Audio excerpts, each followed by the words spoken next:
মুখ্যমন্ত্রী বুদ্ধদেব ভট্টাচার্যের সঙ্গে যারা এই মহিলা মমতা ব্যানার্জি তুলনা করেন যে কোনো ব্যাপারে, তাদেরকে বলছি যে দুজন মুখ্যমন্ত্রী হলেও কতটা পার্থক্য, দয়া করে এই ভিডিওটা শুনে নিন।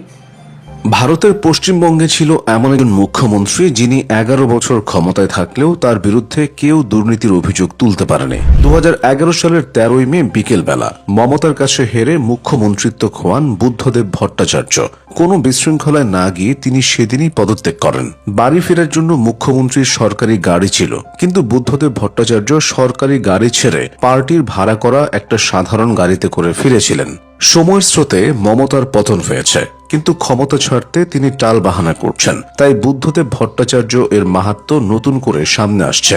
তিনি ছিলেন ভারতীয় কমিউনিস্ট পার্টির প্রবীণ সদস্য। প্রখ্যাত কবি সুকান্ত ভট্টাচার্য ছিলেন সম্পর্কে তার কাকা। ছাত্রাবস্থা থেকেই তিনি বামপন্থী দল কমিউনিস্ট পার্টি বা সিপিআই এর সাথে যুক্ত হয়ে পড়েন খাদ্য আন্দোলনের মাধ্যমে।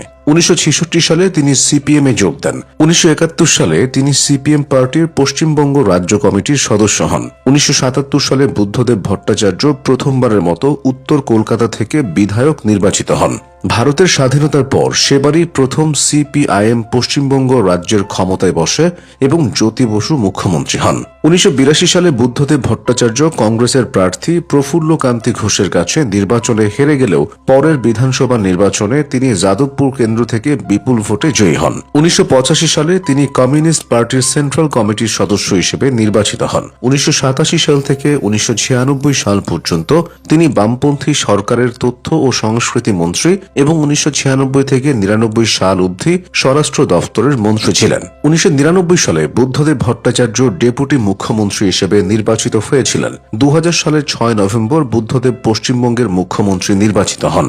মুখ্যমন্ত্রী হিসেবে তিনি প্রথম 5 বছরে অনেক উন্নয়নমূলক কাজ করেন, যার মধ্যে শিল্প উন্নয়ন প্রকল্প ছাড়াও বিভিন্ন আইটি সেক্টরের কাজ সারা রাজ্য জুড়ে হয়। 2003 সালে বুদ্ধদেব নতুন আইটি নীতি প্রণয়ন করেন। 2001 থেকে 2005 সাল পর্যন্ত পশ্চিমবঙ্গে প্রায় 70% আইটি শিল্পের উন্নয়ন ঘটান এবং মূলত এই কারণে উইপ্রো সংস্থার চেয়ারম্যান আজিম প্রেমজি তাকে দেশের সবচেয়ে দক্ষ মুখ্যমন্ত্রী হিসেবে আখ্যা দেন। 2006 সালের নির্বাচনে সিপিআইএম বিপুল ভোটে জয়ী হয়। 2000 সালের নির্বাচনে দলটি যেখানে 199টি আসন পেয়েছিল, সেখানে 2006 সালের নির্বাচনে 235টি আসন পায়। মুখ্যমন্ত্রী হিসেবে বুদ্ধদেব ভট্টাচার্যের দ্বিতীয় মেয়াদে বেশ কিছু বিরূপ ঘটনা ঘটে, যার ফলে পরের বিধানসভা নির্বাচনে অর্থাৎ 2011 এর বিধানসভা নির্বাচনে বামফ্রন্ট ক্ষমতাচ্যুত হয়। 2011 সালের নির্বাচনে মমতা বন্দ্যোপাধ্যায়ের তৃণমূল কংগ্রেসের কাছে বামফ্রন্ট হেরে যায়, যার ফলে পশ্চিমবঙ্গে 34 বছরের বাম শাসনের সমাপ্তি ঘটে।